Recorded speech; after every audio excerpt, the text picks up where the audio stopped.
charming day it has been, Miss Fairfax. Pray don't talk to me about the weather, Mr. Worthing. Whenever people talk to me about the weather, I always feel quite certain that they mean something else, and that makes me so nervous. Well, I do mean something else. I thought so. In fact, I am never wrong. And I would love to be allowed to take advantage of Lady Bracknell's temporary absence. I would certainly advise you to do so. Mamma has a way of coming back suddenly into a room that I have often had to speak to her about. Miss Fairfax, ever since I met you, I've admired you more than any girl I've ever met since I met you. Yes, I'm quite well aware of the fact. And I often wish that in public, at any rate, you had been more demonstrative. For me, you have always had an irresistible fascination. Even before I met you, I was far from indifferent to you.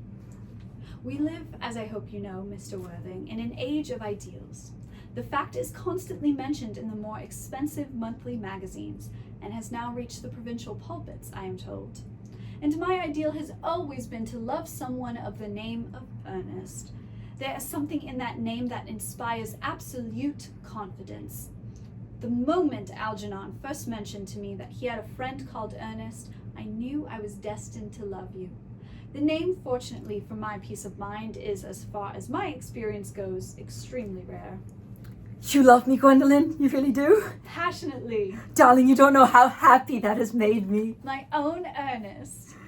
But you don't really mean to say that you couldn't love me if my name wasn't Ernest?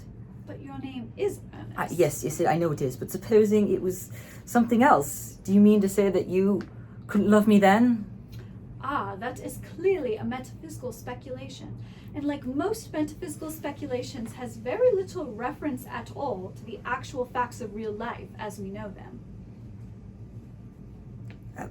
Personally, darling, to speak quite candidly, I don't much care for the name Ernest. I don't think the name suits me very well at all. It suits you perfectly. It is a divine name. It has a music of its own. It produces vibrations. Well, really, Gwendolen, I must say that I think there are a lot of nicer names out there. I think, for Jack, for instance, a charming name. Jack? No, there is very little music in the name Jack, if any at all, indeed. It does not thrill. It produces absolutely no vibrations. I have known several Jacks, and they all, without exception, were more than usually plain. Besides, Jack is a notorious domesticity for John, and I pity any woman who is married to a man called John. She would have a very tedious life with him. She would probably never be allowed to know the entrancing pleasure of a single moment's solitude. The only really safe name is Ernest. Gwendolen, I must get christened at once. Must get married at once. There's no time to be lost. Married, Mr. Worthing? Well, surely, you know that I love you and that you led me to believe, Miss Fairfax, that you aren't absolutely indifferent to me. I adore you, but you haven't proposed to me yet. Nothing has been said at all about marriage. The subject has not even been touched on. Well, may I propose to you now? I think it would be an admirable opportunity. And to spare you any possible disappointment, Mr. Worthing, I think it only fair to tell you quite frankly beforehand that I am fully determined to accept you. Gwendolen?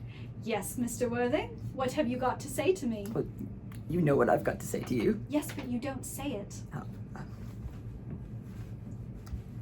Gwendolen,